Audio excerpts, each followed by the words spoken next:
Hey guys, I'm terribly sorry I got dropped off. Oh yeah, let's start. Let's start with the presentation. I'm extremely sorry. I think my internet is giving me issues again. Um, we'll wait for a few more minutes and then we'll start for this presentation of basics of photography, where we'll explore the basic things of photography. As people start coming in, I will start. Sorry for the delay. Really sorry.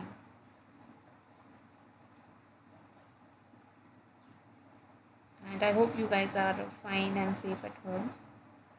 Mm, and do let me know if you have any questions. You can put in your questions in the chat, and I will see them later when the presentation is over, or even in between. If I feel I can answer any questions, I will answer your questions.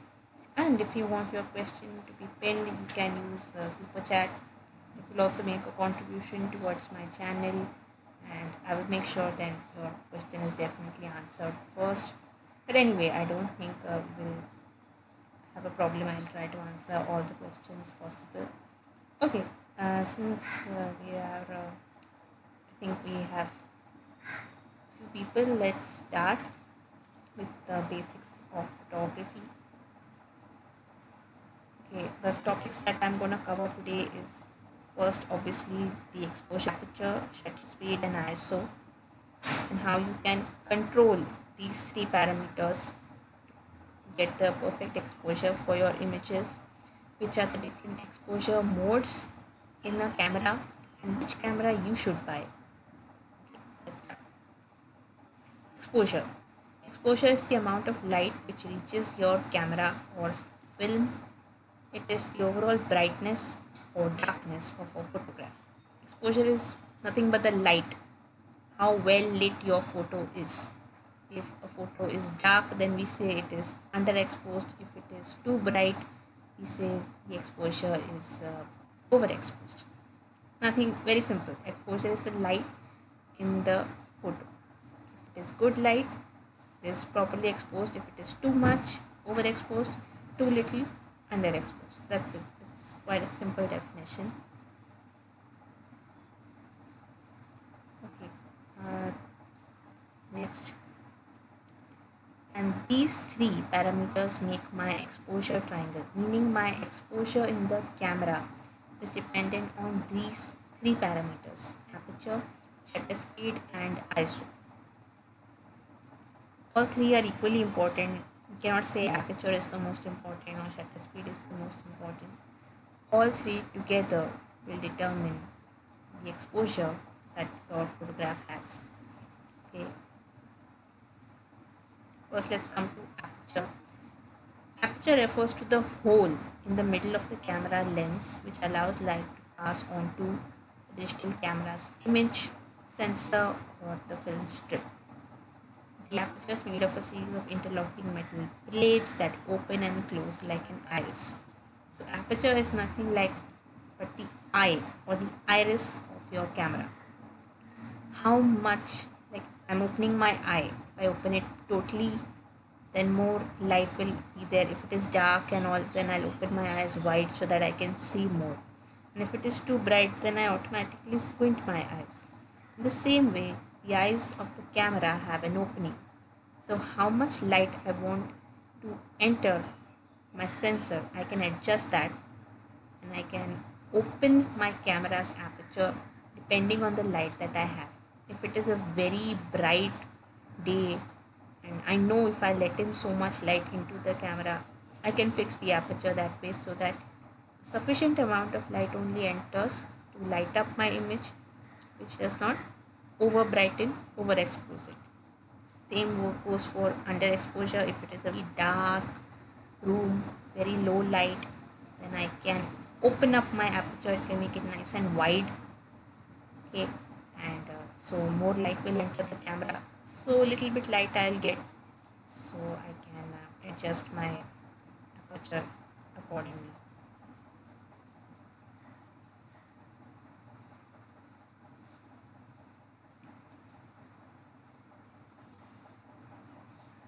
I think I'm having internet issues today. I'm very sorry, guys.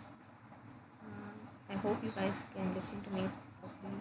If there's any issue, please let me know, guys. Okay, this is kind of like the opening, the eye of the camera, how it looks. We have these blades which open up. So when it comes to a camera, it works vice versa.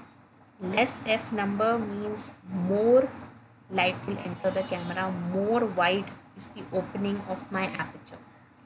And more f number means if I increase my f number value, I'm actually reducing the size of the aperture of my camera. So it works full tap. Okay, if I increase the f number, that does not mean I'm increasing the size of the eye of my camera. In fact, I'm reducing it. And if I lessen the aperture f number, I will make the aperture more wide and it will open up more. Okay.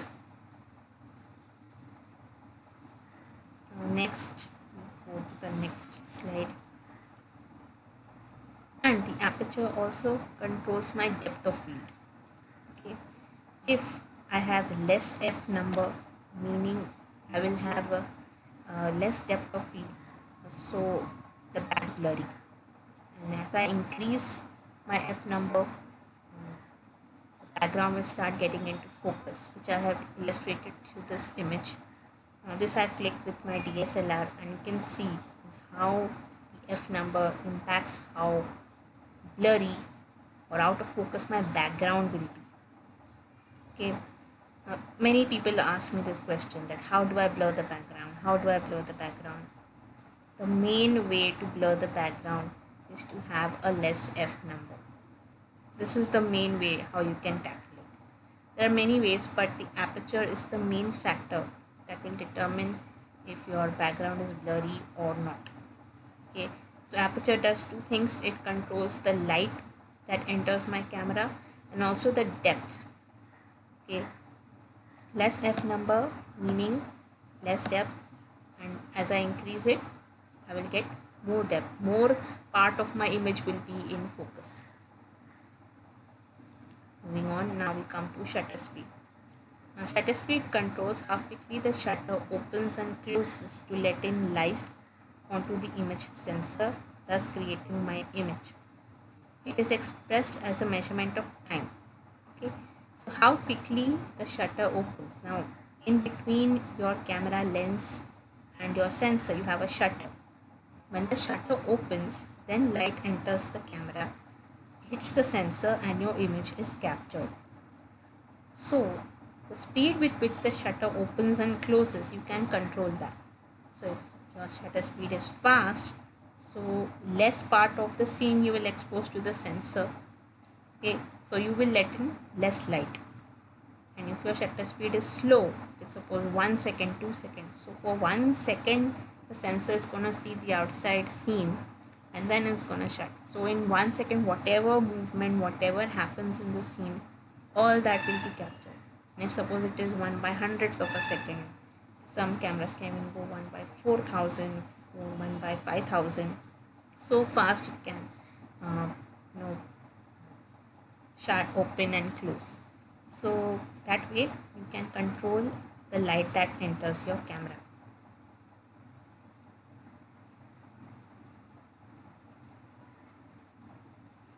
Okay, next, now which shutter speed we should use for which type of photography. Okay, now for waterfalls, if you want the effect of the water flowing, which is called long exposure shot, which is quite fancy nowadays, you want to capture the motion of the water. So you need to calculate in how much time is the water flowing from top to bottom. It takes around 5-6 seconds, suppose you calculate.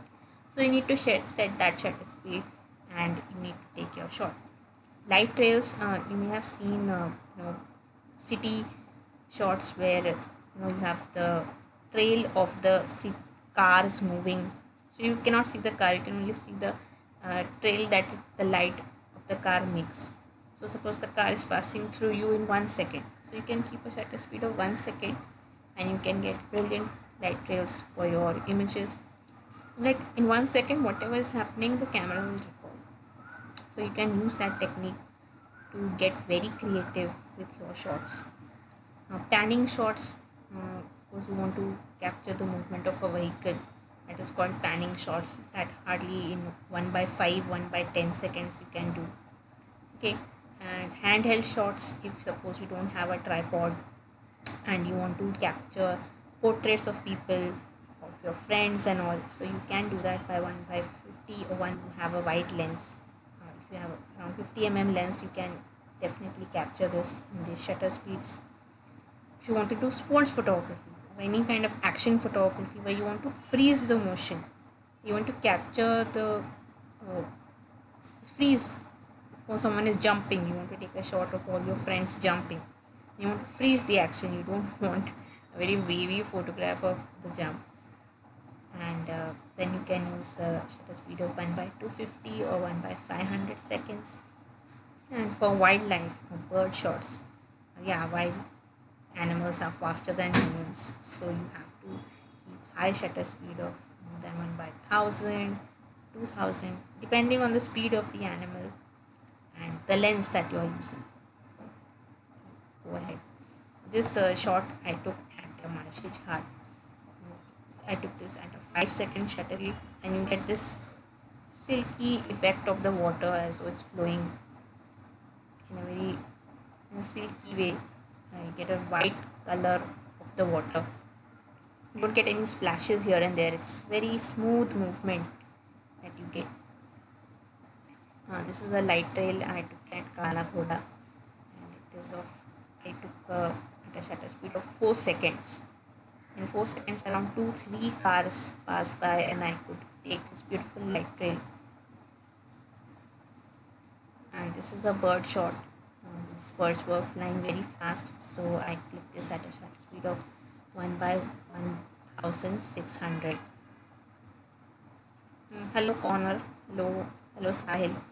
If you have any questions so far about shutter speed before I move to ISO, shutter speed or aperture.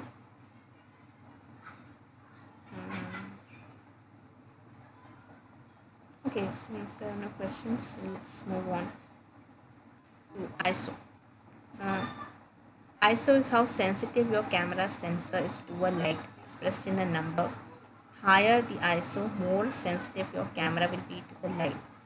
Now, another setting you get in your camera, if suppose you have less light in your scene, even by using the least F number and you're shooting for a few seconds also, you're not able to expose your scene properly, then you can increase the ISO of your camera.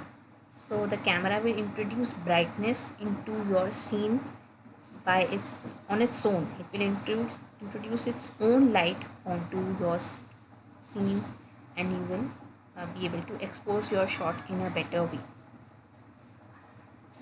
And in addition to brightness, the camera will also introduce some amount of noise to your pictures. There's no right amount of noise that you can introduce. I cannot say, okay, ISO 400 is fine. Every camera has its own level of noise that is introduced onto a camera sensor. Like in point and shoot cameras, like I have my Nikon Coolpix P500. If I raise my ISO above 400, I will get a lot of noise in my images.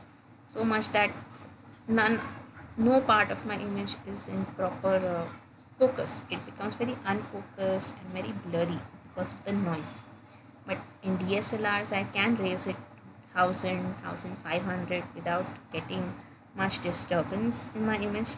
And nowadays, Sony mirrorless cameras, I can take my sensor ISO to around 4000 also and still not get a lot of disturbance.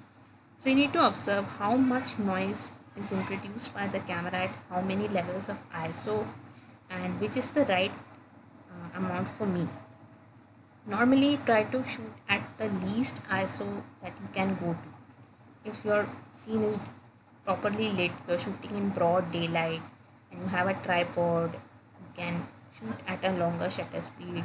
And even if your lens gives you a choice to have less F number, then you must go with the least ISO of 100. Make use of your equipment such that when the light available in the scene, thus that you don't have to raise your ISO unless it is essential. But sometimes it is necessary. You're shooting at night, you forgot to carry your tripod, you don't have a tripod, then you can set your ISO to around 400, 500. That is a permissible amount. You don't get much noise there. But if you raise it too much in a DSLR also, if I raise it to around 2000, 4000, I'll get a lot of noise. So study your camera and see which is the level of noise that you are finding acceptable, which is like, itna noise is fine for my image, and you can set that much noise for it. Like this is an image I took with my Nikon Coolpix B500 at 1600 ISO. You can see this image has a lot of noise. My bird is not sharp at all. If I would have clicked this image in 400 ISO, or even if the least ISO 125, I would have got a very good image. But I lost it just because I didn't take care of my camera settings, and I clicked at 1600 ISO and it completely spoiled my image. You can see only the noise is visible. The bird is there, but I cannot even recognize which bird it is. It's a sparrow. By the way, it's a bare weaver, but I don't know which plant it is sitting on. It's just very blurry image. It loses the sharpness. In the same setting, if I would have used a DSLR with 1600 ISO, it would not have made a difference, which I showed you previously. This image at 1600 ISO has no noise at all. Little bit noise is there, but it's permissible. It's not taking attention away from my bird. My bird is still very much in focus and it's sharp, but here image is just very noisy. Like I told you, in exposure, try to balance the exposure such that your entire scene is properly lit. In underexposure, some parts of your image are going to be dark. Like here, my hill, many parts of my hill are completely dark, although my sky is properly exposed. And in overexposure also is bad. I lose out details because of overexposure. Here, my sky is completely white. I have no sense of what kind of clouds are there. It's completely dark over there. So try to have an exposure such that your scene is properly lit. And how do we get that? How do we know that what is the proper setting for what? For portraits, mostly it is advisable to use a wide aperture. Wide aperture meaning less f number.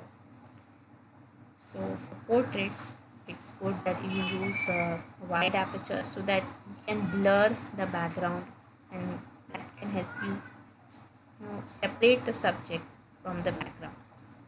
In portraits, what you want to show is the human subject and not the background much.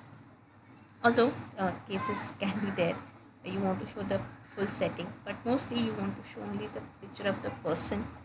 So try to have a wide aperture so that you can make the subject stand out. Same goes for wildlife like birds, wild animals, macro and all.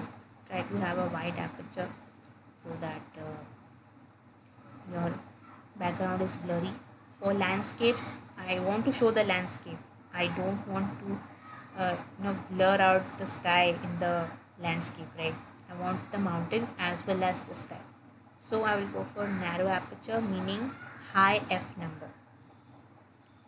Normally value of around f8, f11 is fine to expose my full scene, but it depends upon scene to scene. For sports, fast action photography, we will need fast shutter speed. If the subject is moving very fast, 1/1000 should be fine. And for wildlife also, you will need such a fast shutter speed. For night photography, since there's less light during the night, so you will have to use a slow shutter speed. If you are handheld, around 1/50 will be fine. It If you have a tripod, make use of that and increase your shutter speed to a few seconds also. And try to expose the full scene. Okay, so before we go to exposure modes, anybody has any questions? It's all in these three parameters: aperture, shutter speed, and ISO. If you know how to control these three, your photography is quite sorted. Okay, let's move on. Exposure modes.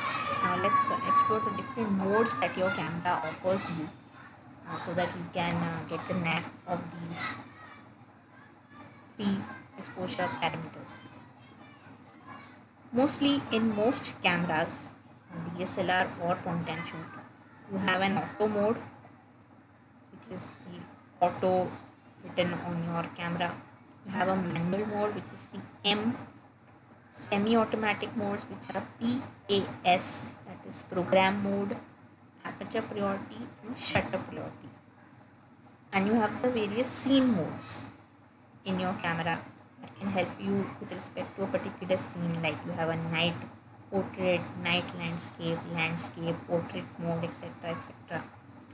I'm not going to talk about the scene modes because they differ from camera to camera, and I recommend you start coming out of the scene modes, because if you really want to explore photography, you should start using semi-automatic modes of the camera if you're a beginner.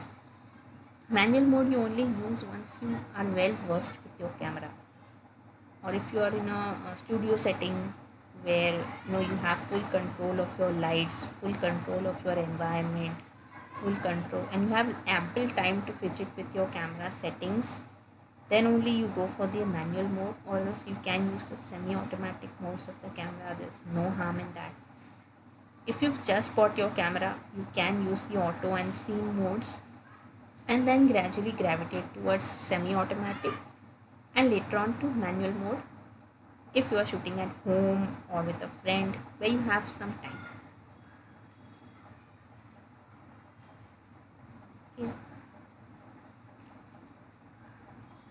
Okay, auto mode, where your camera controls all the settings. You don't have to set anything in your camera. Aperture, shutter speed, and ISO, all three are calculated by the camera. It tries to read the scene on its own and uses its own brain. When you are first starting to photograph, you can use the auto mode, get well versed with the camera settings, and then start with the different modes that are available. That's perfectly fine. When you're starting, don't directly jump to aperture priority, manual, etc. You will get confused. Start with the auto mode, see what are the settings that your camera thinks are right and how the image is coming out, and you will learn that way. In aperture priority, you can set the aperture and ISO, and shutter speed is automatically calculated by the camera. This mode is very useful for wildlife photography, street photography, where you have less time, because if you will go full manual mode when you are doing street photography or wildlife photography, then you may get wrong. You may lose out on a very good scene or moment just because you're fiddling with the settings every now and then. So when you're shooting streets or wildlife, it is better to shoot in aperture priority or shutter priority. In shutter priority, I will set my shutter speed and ISO, and the aperture is automatically calculated by the camera. Okay. In manual, you control all three: aperture, shutter speed, ISO. All three controls are in your hand. And if you are in a hurry, or if you really want to shoot in half an hour and just get done with it, then, and you are a beginner, you don't have much knowledge of the light or of your camera settings, I prefer to go with aperture priority or shutter priority and not waste my time with the manual mode. Once I went for a video shoot, and I don't know what happened to me. I shot the full thing in manual mode, and half of my footage turned out to be underexposed, because when you're going for a video shoot to an unknown location, When you're shooting at home, chalo, even at home, you know what is the light at my home, what settings I should keep, because I shoot every day at home. But when I'm going to somebody else's house, somebody else's studio, where I have less knowledge of the lights there, and I have to just shoot very fast and just head back home, in such a setting, it is very good if you can use shutter priority for videos and aperture priority for photos. So you can just shoot very quickly and just be done with it. And shutter priority for videos, because for videos I need to keep a shutter speed twice my frame rate. So if my frame rate is suppose 25 fps, I keep my shutter speed 1/50, ISO around 250 300 if I'm shooting indoors, and outdoors can be around 160 or so, and aperture will be calculated automatically by the camera, so my scene will be properly exposed. I can like have a guarantee for that. And there, if I use a manual mode, like I spoiled half my footage, and my client was like, half the footage is underexposed. Somehow in the editing software I was able to recover it, but that was a very bad thing for me. I shouldn't have done that. It could have spoiled my video shoot. I would have to shoot all over again, or I would lose out on the client. Then the last mode that we have is the program mode. In the program mode, I only set the ISO, and aperture and shutter speed is calculated by the camera. This is also very good for beginners. To start with the program mode, first you just set the ISO and get the ISO right in each setting, and then you can advance to aperture priority or shutter priority. And if you are in a hurry, you just want, suppose you are on the street and you just found a particular scene that you want to shoot, and your camera is in your bag, you just quickly remove the camera from the bag and you want to shoot. It's better you use the program mode, not fiddle with the settings there. Just shoot in the program mode, click the scene, and you're done. Because nobody's going to ask you which mode did you shoot your photo in. Oh, aperture priority, we will reject the photo. That does not happen. People are not even going to question if you shoot in the auto mode also. So the mode is not important. The way you capture the scene, what is there in your scene, how you have composed your shot, your creativity, that matters more than your mode or your camera settings. Of course, you need to make them right. You need to understand your settings. You need to understand your camera. That's not the first priority. First priority is your creativity and your composition, according to me. Then later on comes your settings. How you can use those settings to best portray your creativity, that is up to you. Okay, now next question, which camera do we buy? I'm asked so many times. In so many of my comments I get, which camera do we buy? Okay, so I've only made a comparison of DSLR versus point and shoot. I've assumed that everybody is a beginner here, so I've not included mirrorless cameras here, but I will talk about them also. In DSLR, you have a viewfinder to frame your shots. Point and shoot, you don't have a viewfinder, you have to keep looking at the screen while you click. In DSLR, you can use different lenses. You can attach a whole dozen of lenses to shoot your shots in different creative ways. And in point and shoot, you have only one lens which is fixed to your camera, and you have to rely on that. DSLR, that is why it becomes very bulky and heavy, because you have to bear the load of the camera as well as your lenses. And point and shoot, because of this reason only, is very lightweight. So if suppose you are going for a long walking tour where you have to hike or you have to travel a lot, then you can carry a point and shoot. Or if many people they have back problems or any kind of problem where you can't carry a heavy camera with you on your back all the time, so a point and shoot would be very good for you. You don't lose out on your hobby of photography, and you also click some good photos. In DSLR, I have a manual mode. In the point and shoot, I don't have a manual mode. I also don't have the semi-automatic modes, aperture priority, shutter priority. Some high-end point and shoot cameras like Nikon T1000 or Sony SX Sony EJX 400V can give me some manual controls, but the manual mode that you get in the DSLR will be very, very well versed as opposed to a point and shoots manual controls. Price of a DSLR is obviously expensive than a point and shoot. Uh, like some low budget point and shoots, you can even buy them for less than 15,000 rupees, and the high ones also go as high as 70,000. But that's a one time investment. I don't need to invest more in flashes, lenses, etc. It's a one time investment for a point and shoot. DSLR gives me a bigger sensor size, so I can record more information, more part of my scene. Obviously, it's going to be more expensive and better. I get more dynamic range. Dynamic range meaning, let me show you with this example only. Now in this scene, now if I see the middle image where it is evenly exposed in a DSLR, I shot this with my DSLR. We can still see that some part of the sky is still not properly exposed. It's still a little white. That's because the dynamic range of the camera is lesser than the dynamic range of our eyes.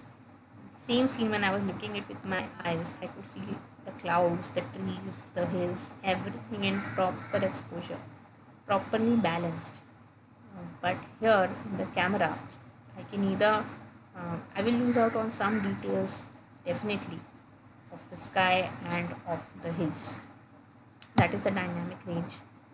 It's camera. It's like eyes are made by God, so they are perfect. So this camera is made by humans, so somewhere it's gonna lack. And the point and shoot's dynamic range is even lesser. Like more information you are gonna lose because of the difference. Autofocus is faster in a DSLR. In point and shoot, it will be more difficult to focus. It will take more time to focus, etc. Raw files, I get raw files in a DSLR. In point and shoot, only in some point and shoots, the high end ones, I may get a raw file, or else it's JPEG only. ISO performance is very good in a DSLR. Like I told you, in my point and shoot, if I go beyond 400, I will get a lot of noise in my image. And the same image, if I click in 600 ISO also in my DSLR, I'm not going to get a lot of noise, which I showed you with the example of those birds. Okay, that's it for today's class. And if you guys have any questions, you can ask me. Sahil says he needs more photos of modes of a DSLR camera. There are no, like I said, it does not make a difference in your image quality. If I click one image in the manual mode versus aperture priority, shutter priority, it's not going to make any difference in my camera settings, in the camera quality. My image is not going to be blurry in one or sharp in one. If you have good knowledge of the camera, that is. So if you click an image, even if it's in the auto mode and if it's a very good image, properly composed, properly exposed, no one is going to ask you which mode you shot it on. So the camera mode is not so important. Yes, you need to get well versed with your camera settings if you want to excel in photography. But if you have started off, you start in the auto mode, then go to the program mode, then advance to aperture priority or shutter priority. I use shutter priority for videos and aperture priority for photos. You can do that too. You can experiment with all the modes and see which one works better for you. And once you are properly confident, then you start using manual mode when you are at home or when you are shooting with your friends or in a studio. Then you can start using manual mode. Okay, any more questions? For YouTube videos, I need the photos. What kind of photos you need, Sahil? I'm not able to understand.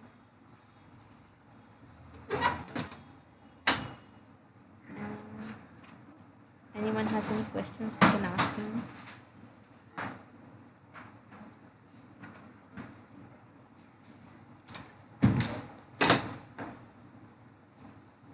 for YouTube videos I need the photos. What kind of photos do you need? Hey Connor Davies, thank you for joining.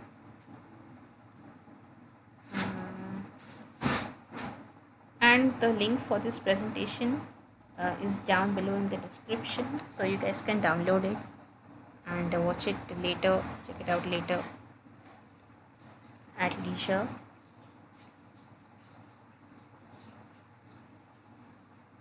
Sahil says, so I can get from you copyright free. You can download it from this uh, description link. Don't worry, I'll not put any copyright strike on you. You can use this presentation as you want. No problem.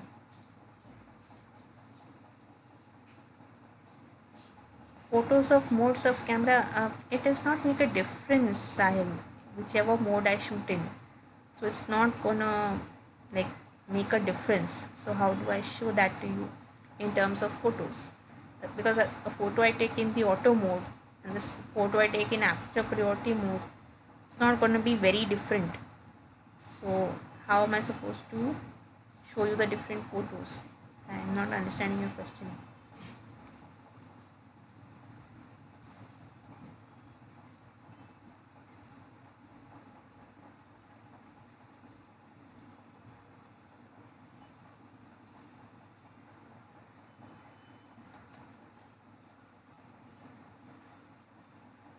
Okay, if anybody has any questions, they can ask me at 4:45. If there are no questions, I'll call it a day. And I hope you guys like this presentation. I hope I didn't go very fast. I thought you don't have any questions, so I'm going right. Any doubt you have, anything you did not understand about the 3 exposure parameters, you can ask me right now.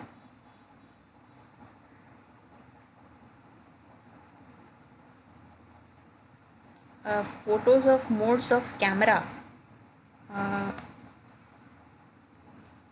You mean this photo? I mean this photo you want? This photo you can download this presentation, Sahil, and you can take this photo from that presentation. I've put a link down below.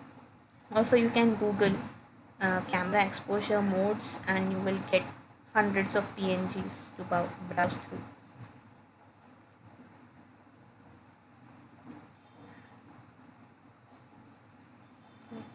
This photo, you can download this PDF, and from this PDF you can extract whatever photos and whatever content you want from it. And this, in fact, this image I've taken from Google only, so you can take it from Google, no problem.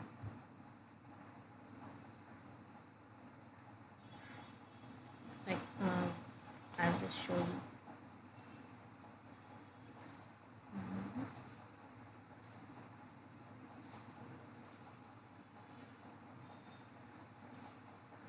Just Google quickly. I'll show you. Camera exposure.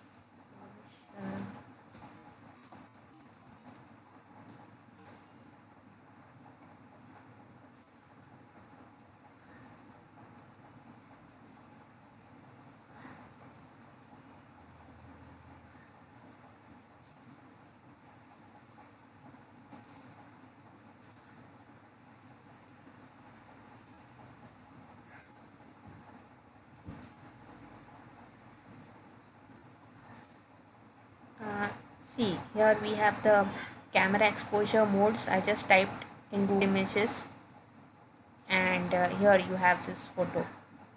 You can take this photo. Anybody can use this, no problem. Just write camera exposure modes and Google this. You will get it, no problem.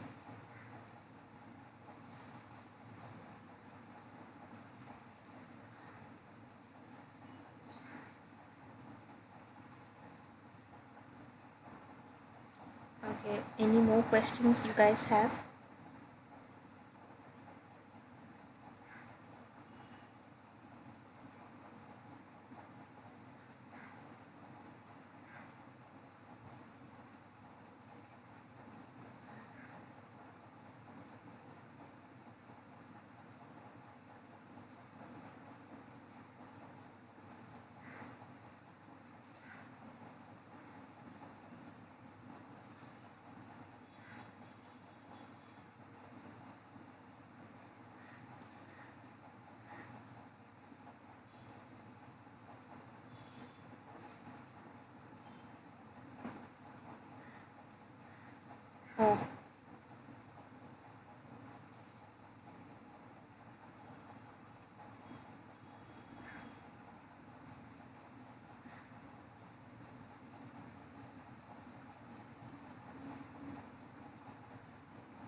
Okay, guys, since I guess we have no more questions, we can call it a day.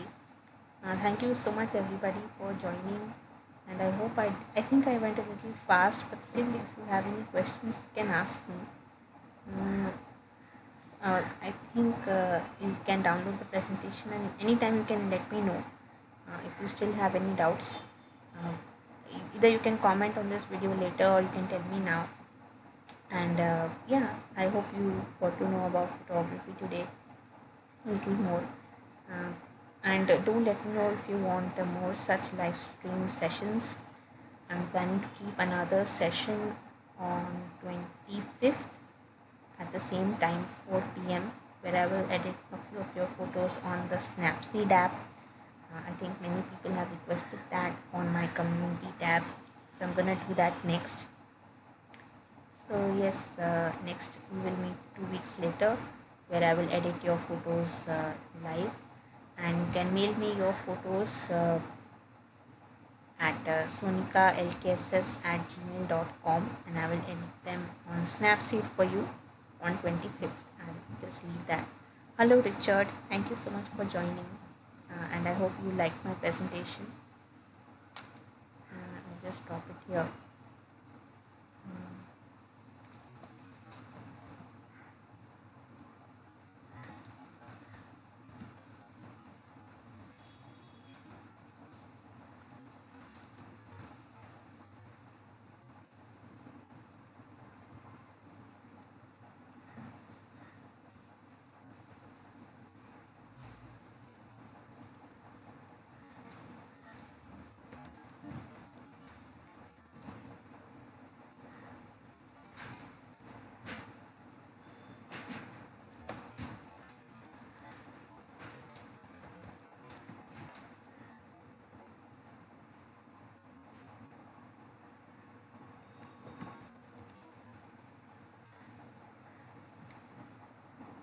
Okay, that's it for today.